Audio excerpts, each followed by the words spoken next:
All right, that's the I don't know if anybody can hear that on plastic, but okay. Good evening. Today is February 19th at 7 p.m. This is the Riverside School District 96 regular board meeting. Kathy, can you call the roll? I certainly can. Ms. Gunn? Here. Ms. Kalick? Here. Mr. Marhol? Here. Mr. Hunt? Here. Ms. Claps? Here. And Mr. Muirhead? Here. A quorum is present. Do we have any public comment tonight? We do not. Okay. So before we move into the official agenda, are there any proposed changes from any of the board members? No? All right. If not, I will hand it over to Dr. Ryan Toy for the superintendent's report. All right, and we are going to start with our Student Achievement Awards. This is our first awards of this school year, of our 24-25 school year. So Dr. Dozel, Ms. May, and Mr. Harbalis are going to get us started with this. And I think the idea is we'd like the board members to go up on the stage. We'll have the kids come across the stage. So students that are here, when you hear your name, you're going to come up over here to Dr. Dozel, tell her your name very clearly. She will get your certificate, then you're going to come up the stairs and shake hands. We shake with our right hand. Shake hands with all the board members, and then you can go down the stairs and back to your seat, okay? All right, so we are going to get started with our 8th grade boys basketball team who came in first place in the Salt Creek Valley Conference. They were champions for 2024.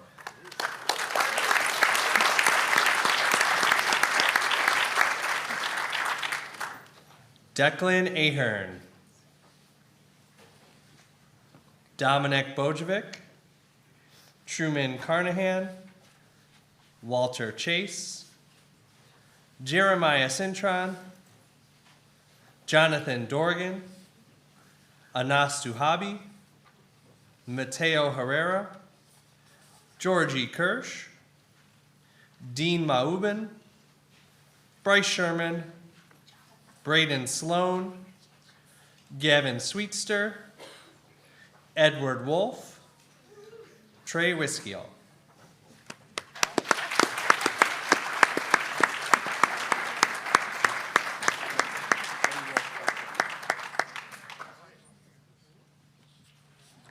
Next, we'd like to recognize the 8th grade girls volleyball team, who also placed first in the Salt Creek Valley Conference as champions of 2024. We have Phoebe Baker, Kenley Callahan, Elsie Christ, Mia Melvin, Sage Roldan, Ava Runquist, Cora Venhorst, Ella Wilkowski, Ivana Zaper, and Lily Zimmerman.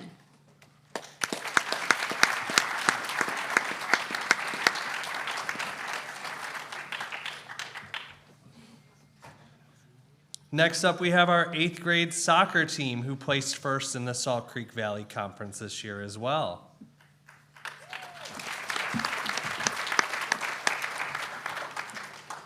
Declan Ahern, Nikita Bolchert, Elia Burswa, Alex Carrillo, Arlo Casey, Junior Echevarria Gayan, Timo Gonzalez, Mateo Herrera, Oscar Moller Marquez, Owen Newberry, Juan Pereira, Dante Pinella, Bryce Sherman, Roxy Sweeney, Gavin Sweetster, Edward Wolf.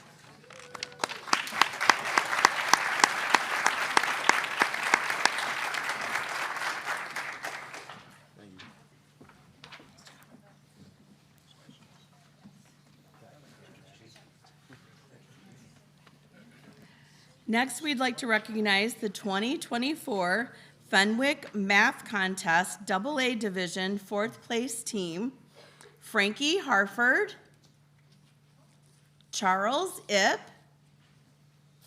Emmett Knowles, Dominic Cowell, Ethan Schmeling, Elias Schreier, Josh Thompson, Camden Truesdale, and Jake Wagner. Congratulations.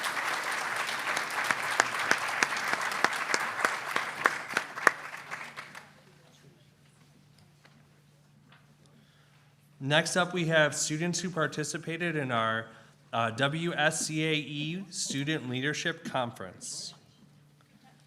Brooke Benez, Kenley Callahan, Arlo Casey, Jolina Diaz de Leon, Ethan Johns, Mia Lemerriere, Riley McClintock, Scarlett Serio, Chase Stevens, Mallory Udelson. Great job.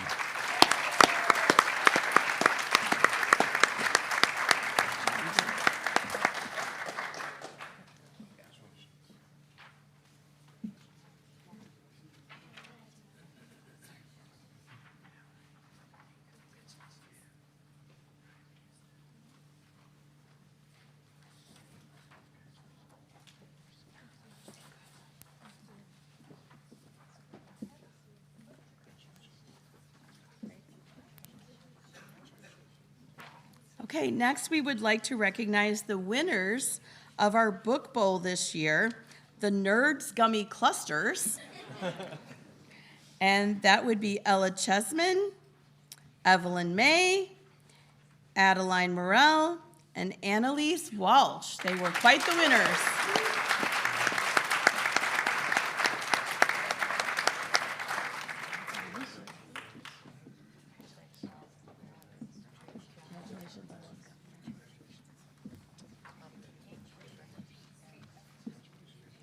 Next, we'll be honoring our Students of the Month for September, October, November, December, and January. Our Students of the Month are voted on by our grade level teams and encore teams every month based on their positive attitude, their academic record, and just being overall great kids here at Hauser. So starting off, we have Bruce Avina, Brooke Benez, Belle Cabot, James Cheatham, Wilson Gregory, Daisy Neva, Noah Ortiz, Henry Riazzi, Scarlett Serio,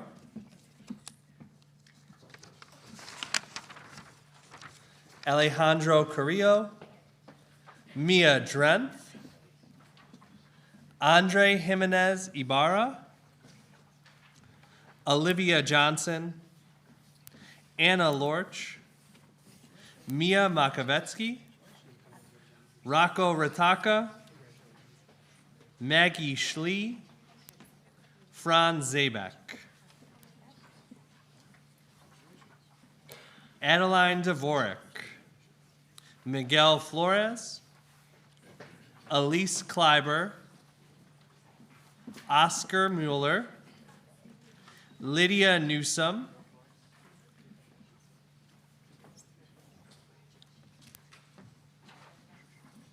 Juan Pereira, Andrew Rodriguez, Ella Razewski, Annalise Walsh,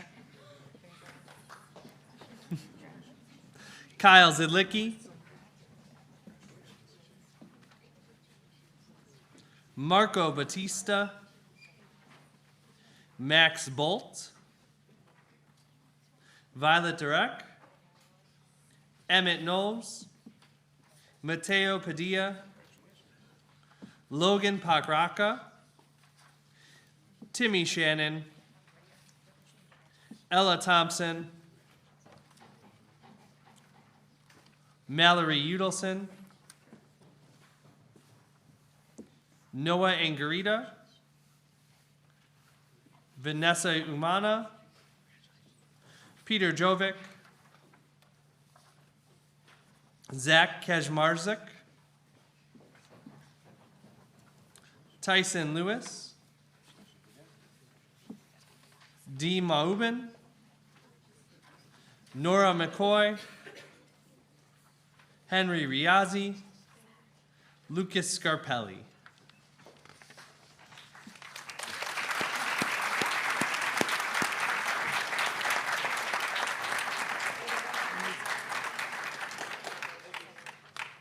Congratulations to all of our students. Great job, everybody. A lot to be proud of here. Great job.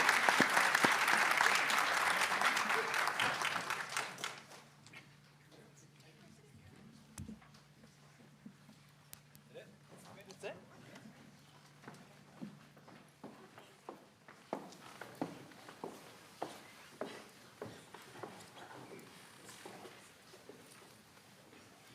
Thank you so much for joining us, and congratulations to all of our wonderful students. Let's have another round of applause.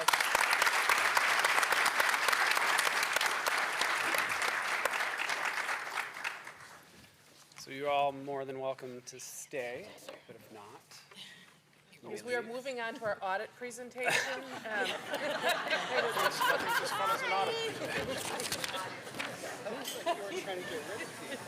what is really the next item on the agenda? so no offense, they are clearing out. The thing that he can't see, yeah. He's like, yeah.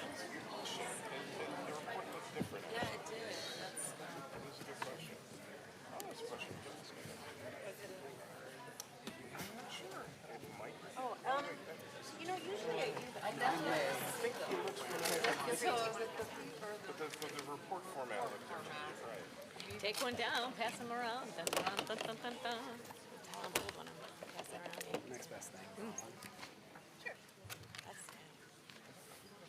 In all seriousness, our next part of the agenda is the audit presentation. That wasn't meant to send people away or anything. So our auditor is here on the monitor for our Board of Education members. Jim, I don't know if there's anything more you want to preview for the auditor? Jim Fitton sitting in the back. But go ahead. All right, can everyone hear me fine? Yep. Yep. Yep, okay. All right, don't worry, I'm used to everyone leaving. The fun stuff's at the beginning and then I come on and everyone's gone, so it's normal. But yeah, so I know you guys got a long meeting, so I'll keep it short. But overall, the audit in general, everything went well, as far as getting the information we needed, the information being accurate, not having any significant issues, with anything. So no management letter in the current year, which is the same as the prior year. So, each year we look at your internal controls, look for things that, might be issues or holes, things like that. So nothing significant there. Nothing significant with journal entries. Basically, journal entries for this year have been similar to the past years. It's the accrual entries that you guys need to make in order to move you guys from cash basis onto accrual basis for the audit. And then entries for government-wide, which is the long-term things that you guys don't even see on a regular basis. So like your fixed assets, any kind of long-term debt, if there was any, all the pension and the post-employment benefit liabilities, things like that. So those are the entries. Entries in general were very similar to last year. Again, just adjusting for the accruals. Also, same as the last year, single audit was clean. So no management letter. You can have single audit compliance findings and not necessarily a management letter, but we didn't have any kind of compliance findings or anything with that, which is particularly good now. There has been more findings at districts over the last couple of years with the COVID funds, just from the standpoint of people just being unsure of what some of the compliance requirements are with some of those things. So usually not significant things, but there have been compliance findings for things that we had to look at. For you guys, there was nothing. So that's a good thing as well. As far as new accounting standards, so the last couple of years, we've went over things for like the lease standard, the subscription-based technology standard. Those are two big ones over the last couple of years. Nothing big this current year. There was a new standard, but it was more of an auditor standard that changed the way that prior period adjustments had to be presented. You guys don't have a prior period adjustment, so it's not applicable. So nothing new for this year. And basically what that is something happened in a prior year that wasn't presented correctly. We found it in the current year, and you have to disclose that it was adjusted for appropriately in the current year. So nothing like that. So no new accounting standards. Next year, there's going to be a new one related to compensated absences. That might change your guys' financials somewhat. What GASB is requiring now is not only to have to accrue for accrued absences that are going to be paid out upon termination of retirement, but also to accrue for such as things like sick time that maybe is accruing. You're not going to pay it out upon termination, but is expected to be used. So things like you guys have IMRF, TRS, they can accrue that up and use it for extra years of service. That's not going to be part of the calculation because it's just adding to extra years of service. But they are requiring to accrue for amounts that they think are going to be used in place of pay. So that's going to be a little bit of a change, but that's going to be next year. Then quickly on to financial points, so things that we normally go over each year, so where your fund balances ended, so the numbers that you guys are used to seeing on a regular basis. Fund balance ended at right about 21.6 million. It's on page 18 of the report. Slight reduction from last year's ending balance, but not significant. The ed fund in particular ended at about 15 million, which is about 7 months of current year expense. It's a pretty similar spot to where you guys have been the last couple of years. You guys have hovered around 6 to 8 months, and that's a good spot to be in. O&M's about 2.1 million, which is just over 7 months. Debt service is essentially zero now. As the debt's paid off, obviously that's going to sit there at zero until you guys would issue more debt, levy taxes, things like that. So that makes sense. Transportation fund ended at about $400,000 or a little over 5 months of current year expense. There was a significant spend down of this fund over the last couple of years. A few years ago, you guys had about 5 years worth of expenses in here, so this was a targeted thing to do to spend this down because obviously that was significantly high. The only thing to mention with that is now that is down where it should be and down on the lower end, that's going to be something you guys are going to look at into the future as far as for property tax levies and things like that, because that was part of the spend down was changing your guys' property tax levy allocations. Then IMRF ended at about 800,000, which is just about a year of expenditures. Again, that's a good spot. Your capital projects funds at about 2.7 million. Not really beneficial to look at it as what you guys spent in the current year because that's going to fluctuate up and down based on your guys' capital plan. You guys have been sending some money over there in anticipation of capital projects in order to cover those.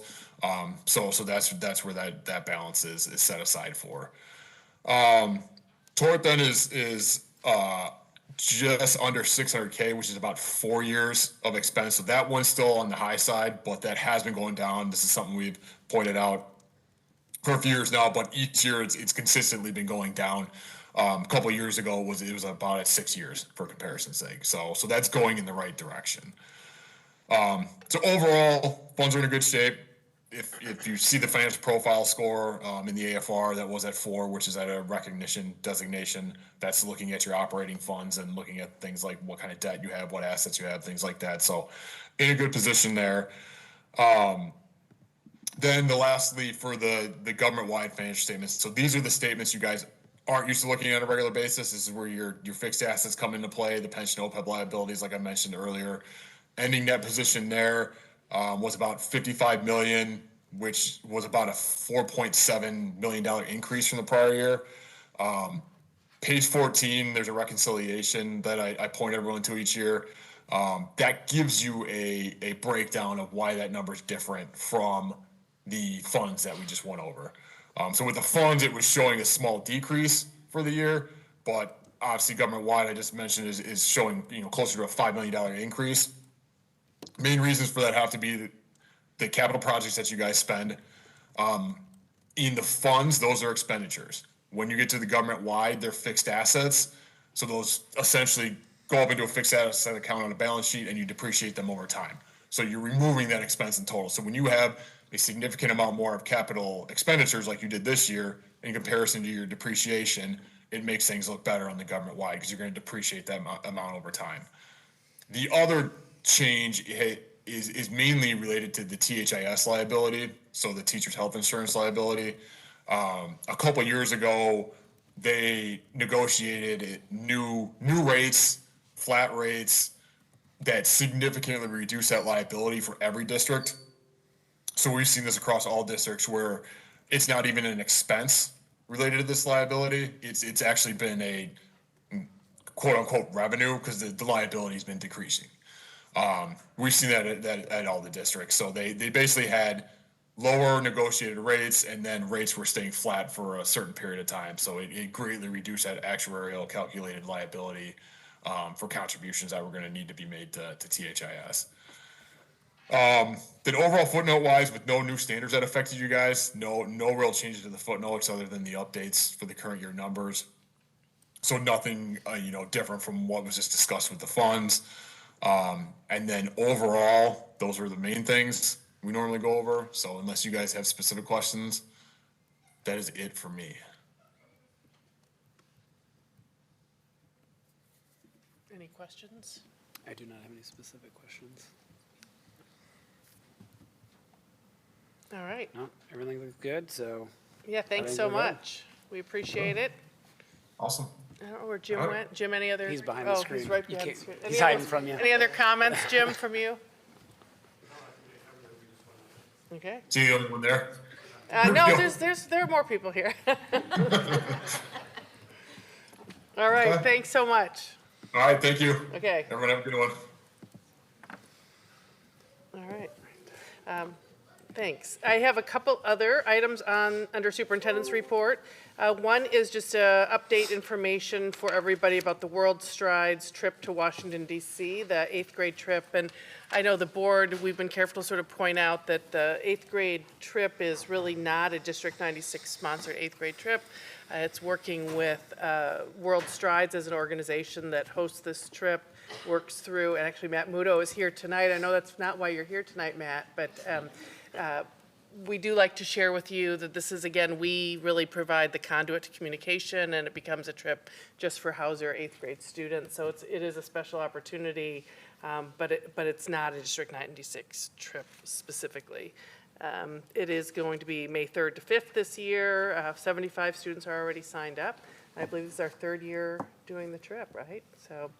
And really, thanks to Matt. I know that's not why you're here tonight, but Matt was very instrumental in feeling that this was an important opportunity for our 8th grade students, and I think it's been great for the students that have the opportunity to go. We have our family learning night on February 26th. It seems like there's a lot going on here as we finish out the month of February, so we're looking forward to that. That's next week here at Hauser, and a special thanks to Sarah Hickey, who's been instrumental in getting that up and off the ground. And we're anticipating a great turnout and a fun night that is focused on literacy and engaging our families. Really looking forward to that. We have our kindergarten information night and registration opening up on March 6th. You all know that we moved during the pandemic to a virtual kindergarten information night and have really stuck with that plan over the years, as it seems to be the better way to engage families of our youngest students who are probably too busy to come out in the evenings. So they complete it all online. They can watch the video information whenever it's most convenient for them. But that's always exciting as we get ready to organize and welcome our new kindergarten class for next year. And then I have just a quick overview. We had our Teacher Institute Day on last Friday, February 14th, and an overview, and thanks to Angela and to Nora and to our leadership team for organizing that, and it was a good day of learning for everybody. And that's the superintendent's report. All right, thank you. With that, we will move into the consent agenda. So is there a motion for the Board of Education to approve tonight's consent agenda as, I'm going to have the secretary read that first. Read it first? Could you read the consent agenda for us tonight? Ms. Tonight's consent agenda consists of minutes from the following previous meetings: the January 15th regular business meeting, along with the January 15th closed session meeting, the personnel report as presented, the payables pre-list as of January 31st, along with the payables pre-list as of February 19th, and the technology infrastructure analysis. All right, thank you. Now is there a motion for the Board of Education to approve tonight's consent agenda as presented? So moved. Second. Before we vote, is there anything that any of the board members would like to take off for further discussion? Not for discussion, but we are approving a security contract to develop a proposal for some upgrades as part of this. This is a consent agenda item because it is below the bidding threshold. Yep, that's a good call out. And this is just for scoping work for This is to develop a scope, an RFP, but scope and then specs for some improvements. yeah, for future development. Perhaps we could say. Okay, thank you, Joel. All right, Kathy, could you call the roll? Okay. Ms. Claps? Aye. Mr. Marhol? Aye. Mr. Hunt? Aye. Ms. Gunn? Aye. Ms. Kalick? Aye. And Mr. Muirhead? Aye. Motion passes. All right, so the next topic is for the approval of the new assistant principal at Hauser position, replacing the newly appointed, approved, whatever, Mr. Chris. So, is there a? Let's see. This is just a contract to fill that position, and it's a standard admin contract that we have, along with the director of technology, replacing Dawn, who's going to be retiring at the end of this term. So for both of these items, these are just standard admin contracts. Is there a motion for the Board of Education to approve the 2025-2026 contract for the assistant principal of Hauser Junior High School to Catherine Cayesta as presented? So moved. Second. Any conversation before we vote? She's already resigned. We just approved that. So. All right. Kathy, can you call the roll? I certainly can. Okay, Mr. Marhol? Aye. Mr. Hunt? Aye. Ms. Gunn? Aye. Ms. Kalick? Aye. Ms. Claps? Aye. And Mr. Muirhead? Aye. Motion passes. All right, and I understand.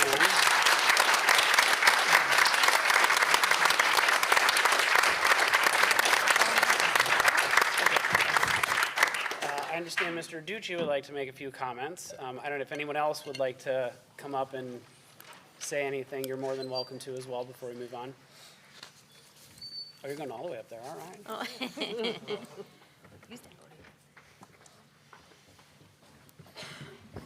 Good evening. Can you hear me? Turn it on. Turn it on. Oh, it's got to be on. No comments. Hello? Yeah. Perfect. My name is Drew Ducci, and I'm a 6th grade math teacher at Hauser Junior High. On behalf of the Riverside Education Council, the teachers and staff at Hauser are proud and excited to put our support behind Katie Cayesta as Hauser Junior High's next assistant principal. Katie has been a steadfast force at Hauser for the last several years, serving as a teacher, math interventionist, union president, and most recently, student support coordinator.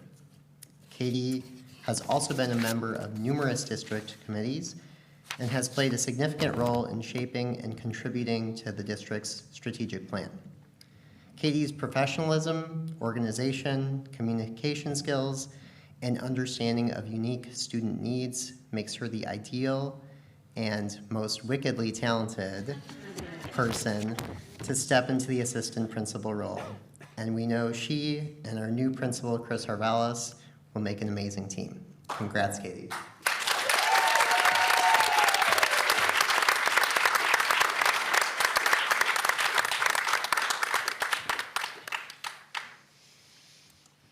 Congratulations. Welcome to the admin team. Yeah, welcome. Before I move on, does anybody else want to make any comments? No. Okay. Katie has her family here with her, right? Her daughters and. My daughter is Natalie, that's Kaylee, my dad Joe, and my husband Kumar. Nice of you all to join us. Yeah, thank you. Congratulations.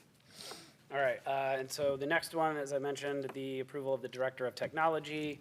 Is there a motion for the Board of Education to approve the 2025-2026 contract for the Director of Technology to Molly Marquardt as presented? So moved. Second. Kathy, can you call the roll? I can. Okay. Mr. Hunt? Aye. Ms. Gunn? Aye. Ms. Kalick? Aye. Ms. Claps? Aye. Mr. Marhol? Aye. And Mr. Muirhead? Aye. Motion passes.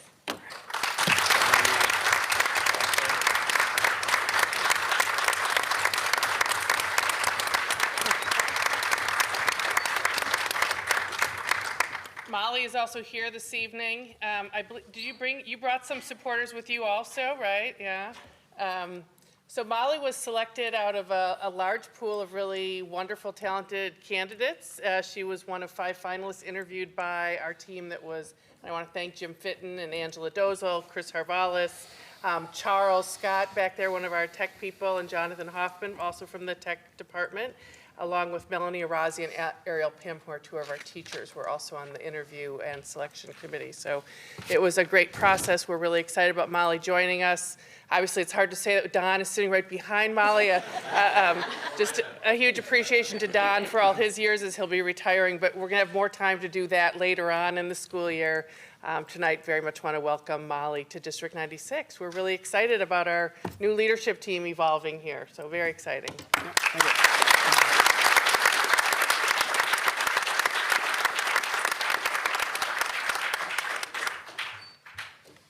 All right, thank you. Congratulations to both of you, and welcome.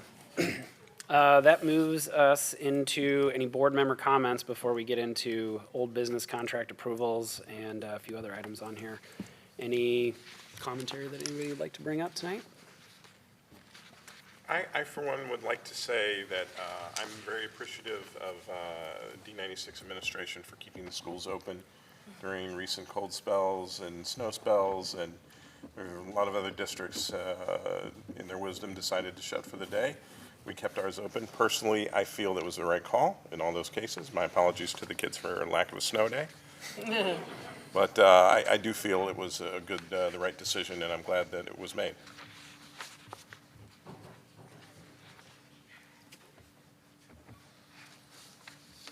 All right. I will move into old business then. First item we have here is for the official school calendar for the 2025-2026 and summer school dates. Goodbye. No, you're fine.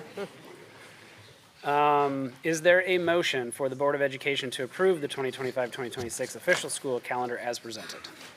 So moved. Second. Is there any discussion before we vote? I don't think there were no changes or anything, right, to the last draft? Correct. Okay. Kathy, could you call the roll, please? Okay, Ms. Gunn? Aye. Ms. Kalick? Aye. Ms. Claps? Aye. Mr. Marhol? Aye. Mr. Hunt? Aye. And Mr. Muirhead? Aye. Motion passes. Next up is the Hollywood roof bid. Let's see, I don't have an official motion in here, do I? You know what, I'm so sorry I didn't put the motion in. That's okay. I just need the number.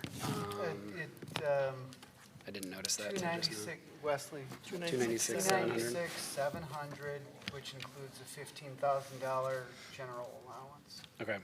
So is there a motion to approve the Hollywood roof replacement project for 2025 awarded in the amount of $296,700 to Ridgeworth Roofing? So moved. Second. Joel, you mind giving us just kind of a quick recap before we? Sure. I believe we had, 7 bids. Lowest one was obviously Ridgeworth at just under 296,000. Top end was 383, with most of them under 320, or a majority under 320. We have worked with Ridgeworth in the past. Both the architect and Ramesh had good words. They did good work, and just generally a decent contractor, and they fulfilled the requirements. All right, thank you.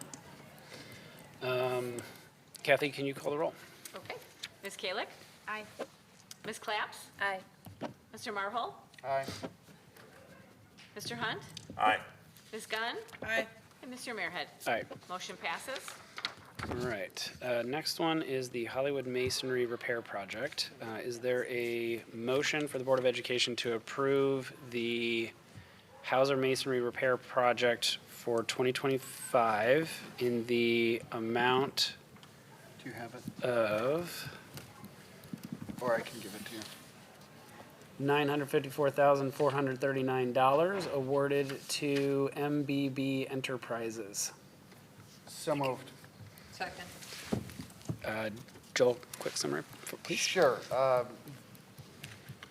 As Ramesh noted, the original budget he had projected was about $750,000. However, between the time of developing that budget and the actual bid documents, the architect had done some more work and found some more areas that needed additional work, specifically additional lintels, which we've heard about before, and those tend to be labor intensive. So the low bid at $954,000 and change is reasonable. There was a pretty high level of variability in the bids. However, MBB are also the same people who did the work at Ames, and they did good work there and were proactive in what they found when they did find differences between plans and reality. And again, they did good work, they were efficient, they stayed within schedule. Just out of curiosity, is their familiarity with the past project have anything to do with them being the low bid? They're the only one under $1 million and under the revised, so Ramesh had put a note in here that with that extra work you called out, the budget would His have increased like nine. would have been $995. Yeah, everybody else was over that. They were the only ones that were kind of. Trying to assess the exact reason a contractor's low bid is somewhat of a Not guessing asking you for game, but they would know who they're working with and what hurdles we place in front of them, whether we were late in paying or we're a difficult client, so they know what to expect from us as well. Yeah, okay. So that gives them additional certainty in how they're going to do the work, when they're going to do it, and what they can expect. Yeah. No, that's fair. Less about the building, more about just us as an entity and working with us and all that It's a stuff. giant- Could have factored into Yeah, it, it's a giant brick building, and you're tuck pointing, which means there are people looking at every square inch or every brick. So tuck pointing is all labor, Yeah, really. okay. Thank you. Any other comments or anything before we vote? Nope. All right. Kathy, could you call the roll, please? Okay, Ms. Claps? Aye. Mr. Marhol? Aye. Mr. Hunt? Aye. Ms. Gunn? Aye. Ms. Kalick? Aye. And Mr. Muirhead? Aye. Motion passes. All right. Next up is the budget calendar. Is there a motion for the Board of Education to adopt the proposed budget calendar as presented? So moved. Second. I don't think we need any additional comment on this one. Basic calendar. All right. Kathy, could you call the roll? Okay, Mr. Marhol? Aye. Mr. Hunt? I'm sorry, was that me? Okay, Yes. aye. Ms. Gunn? Aye. Ms. Kalick? Aye. Ms. Claps? Aye. And Mr. Muirhead? All right. Motion passes. All right. Next item is Illinois Vision 2030. And this was something that's kind of been in front of us for a little while here. I don't know, Martha, do you want to maybe just give a quick recap? Would you prefer I do it? No, I'm happy to do it.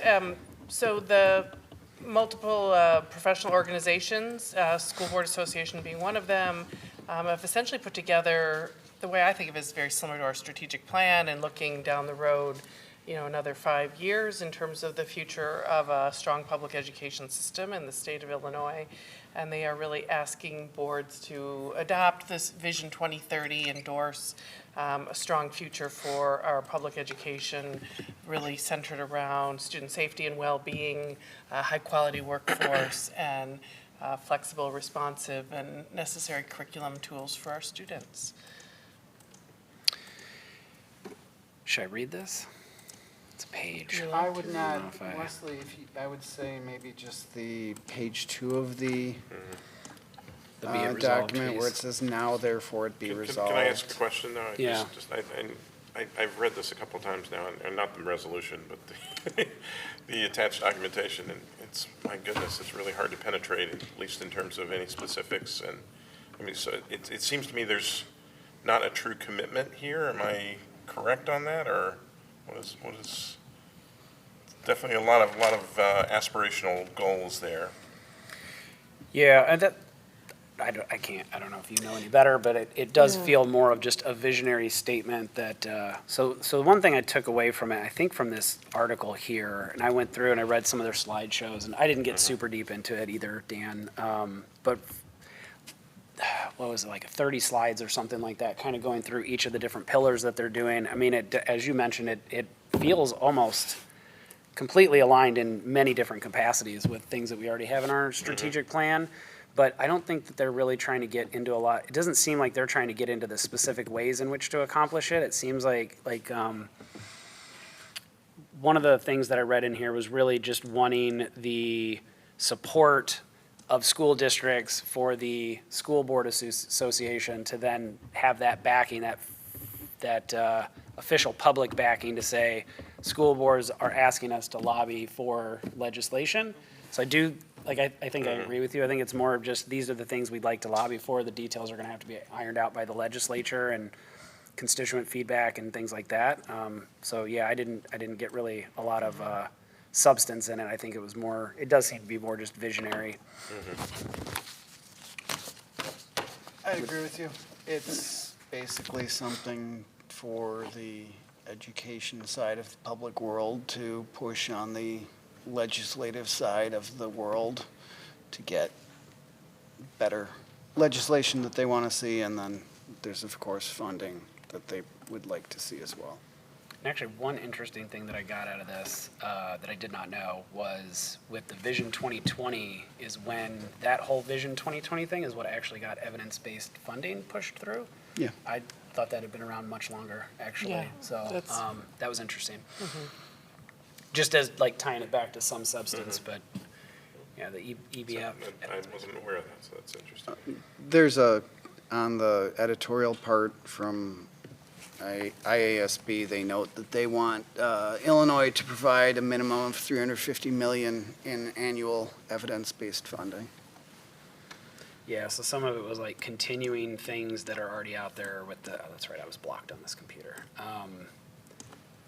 There were a couple things in there about continuing the progress and then trying to create more progress, but yeah, there's nothing like firm that we are committing to or backing in any way, at least that I could find, so. I would think like maybe at the conference this coming fall that there'll be more detail. I know there was a large committee that was representative across the different professional organizations that really were asked to sort of, think about the challenges that are in front of us in terms of public education, looking out over the next 5 years. I agree the resolution itself is broad, and I think it's meant to be sort of symbolic and visionary in that way, not to exclude the details, but I think the details may emerge even over the course of the next 5 years. Yeah, so I'll take your suggestion, although the second page is really just listing all of the different organizations out I here. was going to actually suggest that you summarize down Yeah. from that, because I don't think you need to list the organizations. Yeah, so the different whereases here is really just the collective duty for every student, regardless of demographic and geography, have equal access, that making sure that we have a commitment to funding public education, focusing on having future-focused learning, shared accountability, predictable funding, future-driven skills. There's a lot of stuff in here that I'm noticing of that shift towards career exploration and trades, and not just focusing on college, which I know is it's been a big recent effort over at the high school and just high schools around the state and around the country. Accountability of reforming just different student efficiencies, proficiencies, growth, making sure that we have the accountability there. Again, with the predictable funding, just like pushing for protecting the integrity and funding of evidence-based funding formulas, strengthening public education through pension reforms, and really just, from what I'm kind of reading it, collaborating here at the end here, not only the education community, but in collaboration with families, communities, businesses, and others whose priorities reflect the best interest of the students. And then they've listed out several different organizations that are focused on advancing education and supporting education. So the resolution here, be it further resolved that the Riverside School District 96 Board of Education urges the Illinois General Assembly to approve the necessary legislative changes to implement the recommendations under the 3 pillars of education improvement as contained in the Vision 2030 policy. So yeah, it's kind of getting in there of continuing what we have, improving it, and finding new ways to continue to advance education, whatever that might be in the future. So with that, is there a motion for the Board of Education to adopt the support, to approve supporting the updated Vision 2030 plan as presented? So moved. Second. All right. Kathy, can you call the roll? Okay. Mr. Hunt? Aye. Ms. Gunn? Aye. Ms. Kalick? Aye. Ms. Claps? Aye. Mr. Marhol? Aye. And Mr. Muirhead? All right. Motion passes.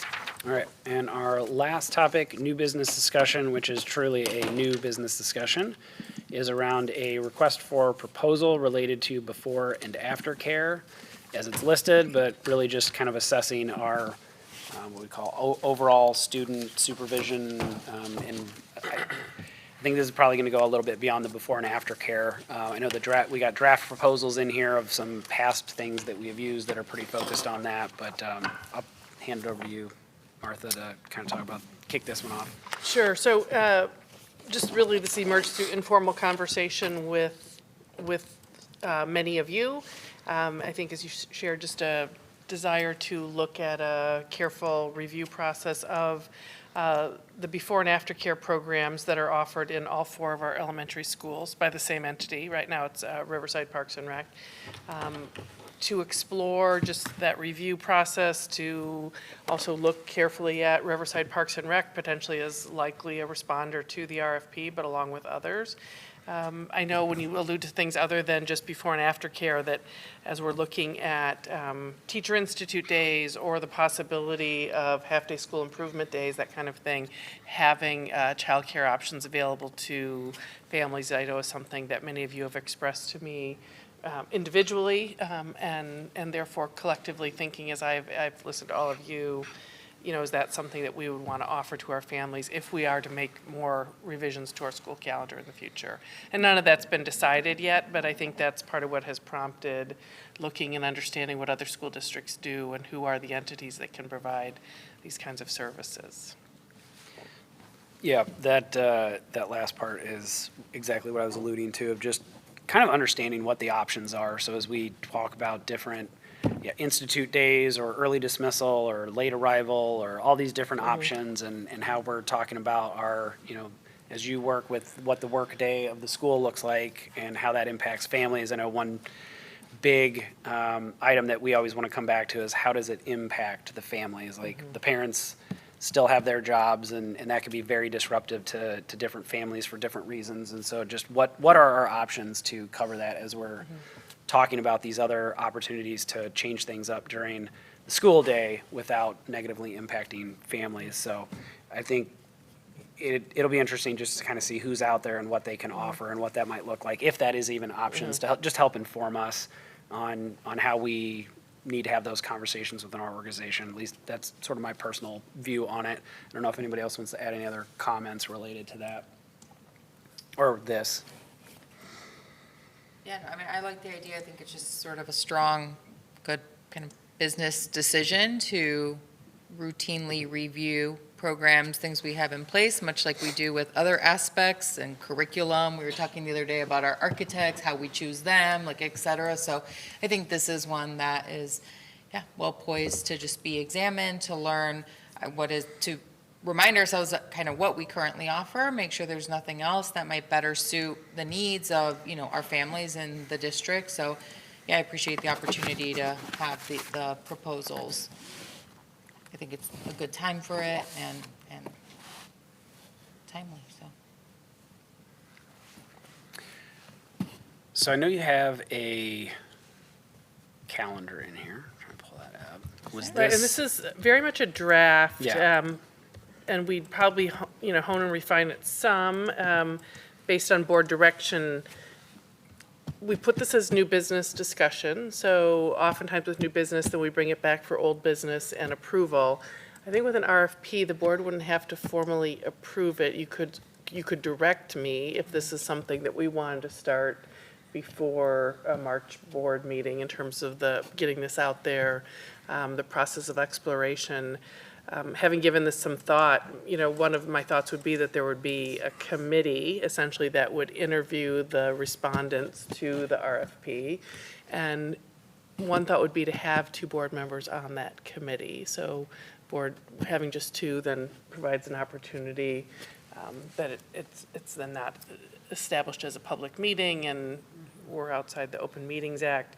I'd like to invite at least another parent and staff members, a school principal, and staff members to be part of a review process. I do know just the timeliness of it with school registration, not that we have to have it all resolved before registration opens, but I know families obviously want to be assured that there are high-quality before and after care programs available to students if that's something they need. We have a lot of families that do utilize the services, so moving sort of rather quickly, February, March, April, I think would be the appropriate time frame to move a process forward.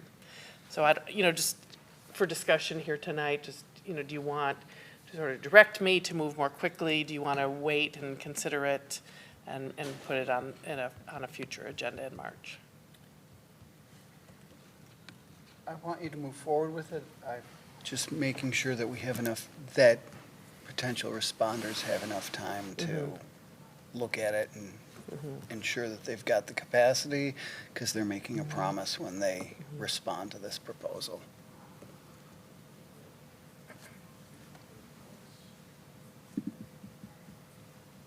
And I would say 2 parents.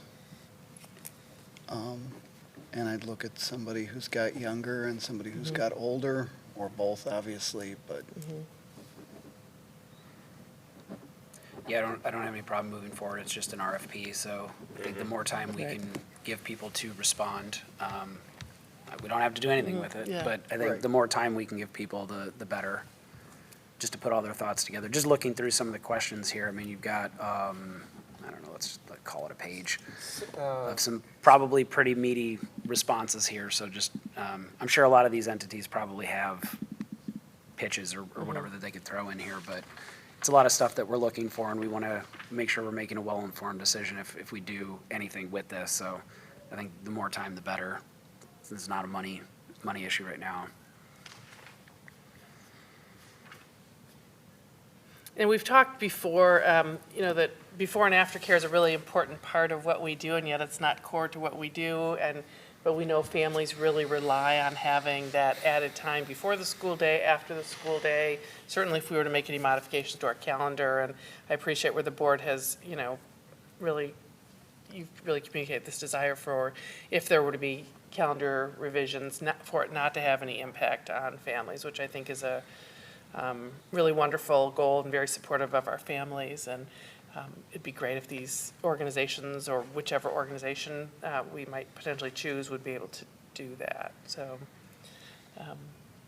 are there 2 board members, and we don't need to decide it tonight, but do you want board level interest, board level involvement? I was going to say, I don't know what the selection process is for the board members, but I mean, I would be interested also in participating on the committee, both as a parent in the district that's relied on aftercare for my children during my time here, and just, as a board member who is interested, while I recognize this is not perhaps central, to the core mission of our work, I do believe it's important to make sure we are providing our families with, the best option for them. So it's something I'd definitely be interested in participating in if that makes sense for the board.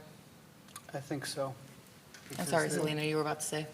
No, I was not going to offer the same. But I was going to be supportive of moving forward with this. I think it is smart to have, sorry, I didn't mean to interrupt you. No, I'm fully supportive of Stephanie being on the committee, and I was just saying I'm supportive of moving forward with this as well. I think reviewing all of our service providers on a pretty regular basis is just good practice, and so you know, providing our students with the best before and after care that we can get for them, and at, you know, being sensitive to costs and making sure that, you know, any future changes to our calendar are accommodated by these programs, I think is really important. So I would say the sooner the better. Well, as a parent with 2 kids in aftercare now, and previously 2 kids who are now in college and or graduated, have been through aftercare and before care sometimes as well, I would be happy to participate in this and be a part of that committee. Okay. Dan, I honestly think you have the most breadth of knowledge across the spectrum at this table, so. I even remember the Pavlo MCA aftercare Yeah. program from a ways back. So as Selena supports Stephanie, I support you. I was willing to do it, but I was going to let Marla or Dan maybe throw out. And Dave's on negotiation, so I was hoping you wouldn't try to take on too much, No, I'm Selena. not going to keep raising my hand. All right. Yes, fully support Selena and Dan as, Oh, no, not me. No. sorry. No, it's too I late. fully She's support in. Selena's reference Support to of Stephanie as Stephanie well and Dan. as Dan. How's that for recovery? All right. At this point in time, I know these are all drafts, so Right. you'll, whatever else I think we need to think about just from within the district, we'll probably get put in here. But is there anything else that you need from us at this point in time? No, I think just this direction, and with Dan and Stephanie then joining me, I think that'd be great. Okay. So we'll communicate more about it if where we are in the process in March, and potentially in April. I know this listed here as in April as an action timeframe. I think that's still, we may move it to the April board meeting date, so it's a little bit later in April. And that would make sense just procedurally as well. Do you think we'll get formal proposals back that quickly? I think so. Yeah, okay. I think so. And if I learn differently, then we can make some adjustments. Okay. But I agree with you. I think probably some of the organizations that do this may be able to be responsive because they're doing this kind of work maybe in other school districts. So, Okay. yeah. All right. All right. That is all we had on tonight's agenda. Does not appear that we have any additional public comment, Kathy. We do not. All right. So future meeting dates are March 5th, special meeting at 7 p.m., the multipurpose room at Central Elementary School. March 19th, regular business meeting at 7 p.m. back in the Hauser Learning Resource Center. April 2nd, committee of the whole meeting, 7 p.m. multipurpose room of Hollywood. April 16th, regular business meeting at 7 p.m. in the Hauser Learning Resource Center. Well, you put a lot of them on here for me, Kathy. May 7th, biennial organization meeting. Oh, that's right. That'll be a short one. So we'll have an election by then.